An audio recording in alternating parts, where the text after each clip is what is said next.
Let me get back on 16. But that's all the lion and the bear was looking for. They were just looking for a meal. That's all they wanted, but they was messing with the wrong folk. So you don't have to try to fight your own battles. And you've heard it before, right here from this pulpit, that the battle isn't yours anyway. So what you really need to do is just get out the way and take these principles that I believe that the Lord is going to give us today. I told y'all, if y'all help me here, I won't hold you long. Amen. God has been a good God, and he's good all the time. In the valley, he's good, and he's good up on the mountaintops. But listen to me, these valley experiences, they're necessary. And let me just tell you how I know somebody's going to be blessed today is because when I was on my job, I believe it was Thursday, and my brother came in, and we were just talking, and he made mention of the fact that a mother in the church had mentioned to him, you know, when he was a child, how important these valley experiences really are. But don't y'all know that gave me confirmation? That told me, look here, Jama, you go ahead and preach what I've already given you, and you don't have to worry about nothing else. I'm telling you, in these valley experiences, I got some valley experiences. Don't you think I don't? These men up here, I'll tell you, if they could tell you their story, it'll blow some of y'all mind. You don't know how I had to fight just to get here. You know, I'm talking about right now, right here. My week has been crazy. My last couple of days, Everett, you know all about it. They just been crazy.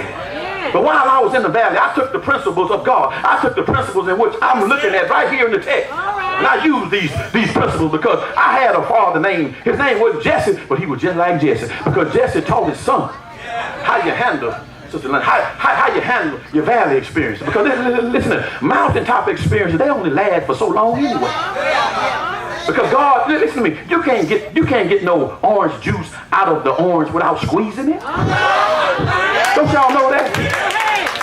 And don't y'all know that, you know, y'all women like diamonds and things like that. But don't y'all know how long a diamond has to stay in the ground before it's even worth anything?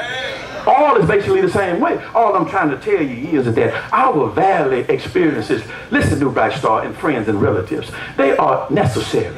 Because God is trying to work some stuff out in you. And the only way he can do it is he got to put some pressure on you. Because until you get the pressure, your marriage isn't worth anything.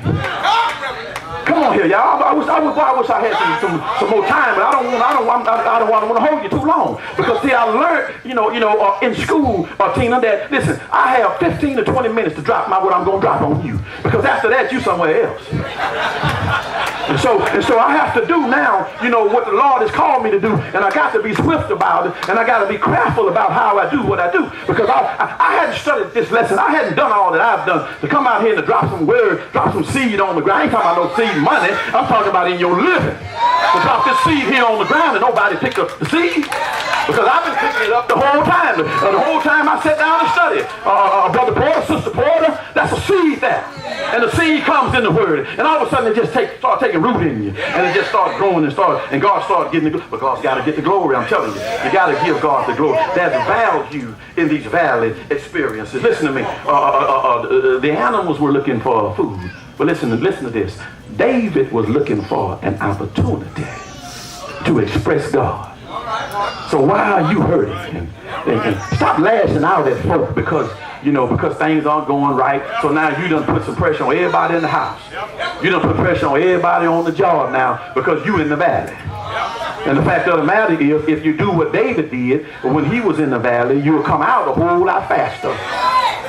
And I just want you to know that. But what we do is we start criticizing why we in the valley. And then we start complaining why we in the valley. Did we not read Old Testament scripture where Israel stayed in trouble with God? Why? Because they were complaining about their valley experience. I think somebody gonna help me now.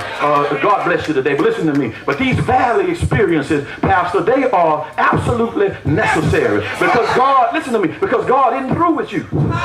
See, we look at these problems as though he's through with us. I mean, that's how we respond to God. But God is saying, no, I need you to stay there. You can't run through these problems. You got to stay right there because I'm pruning you. I'm working you while you're in these valley experiences.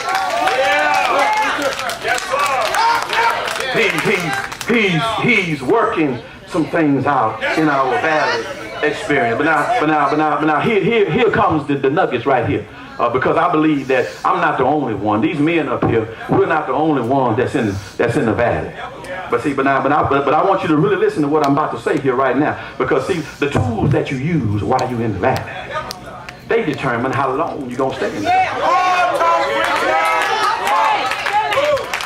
They determine how long you're going to stay in the valley. Because if you use the wrong tools, you know, I mean, come on now, you know, I'm not the only one in here who tries to do a job, you know, with the wrong tools.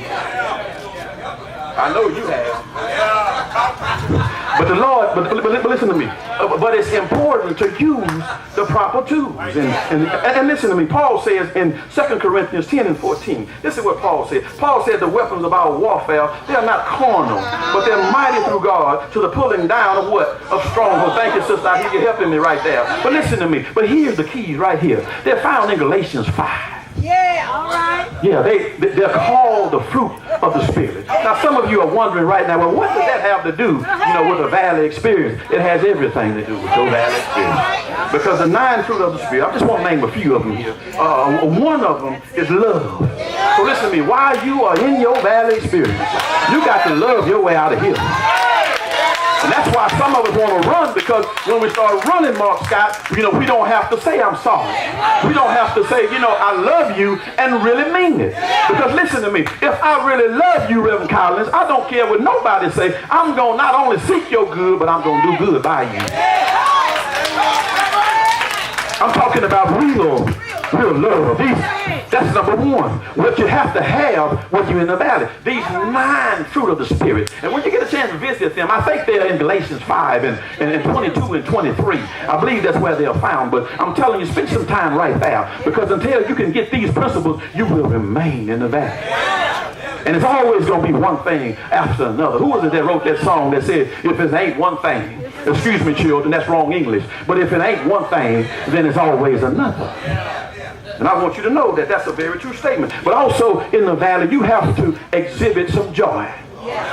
Yes, you do. Yes, you do, Nathaniel Williams. You got to exhibit some joy because folk are looking at you. They know you're in the valley. They know your hot water heater went out. They know your air conditioner went out. They know that your car ain't running right. They know all of that, but they're watching you because you say you're a Christian. You say you love God. Well, if you love God, then you'll do the things of God. And you'll exhibit that kind of Christian character. And then there's peace, I'm telling you. Some of you might not get this right here. But yes, there's peace in the valley. See, I had peace all week long in the valley simply because I knew that, Lord, you must be getting ready to deliver somebody. I didn't look at it like, oh, Lord, what is all this stuff? What is going on? That was not my perspective. My perspective was, Lord, do what you will.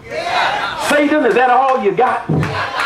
Listen to me, because that's the road that every one of us in here, every living soul, that's what we got to get to. Is that stop looking at your bad experiences as if somebody or God is trying to destroy you. Some of it really isn't even the devil.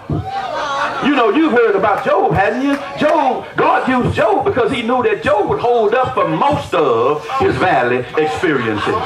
And so here today, I'm talking about 2011, we're still talking about Job. We're talking about Job because Job handled his business as he should have. And see, God left Job with just a few little old frailties. Somebody gonna get this. And the reason why he left him with a few frailties is because he wanted Job to know that it's not you.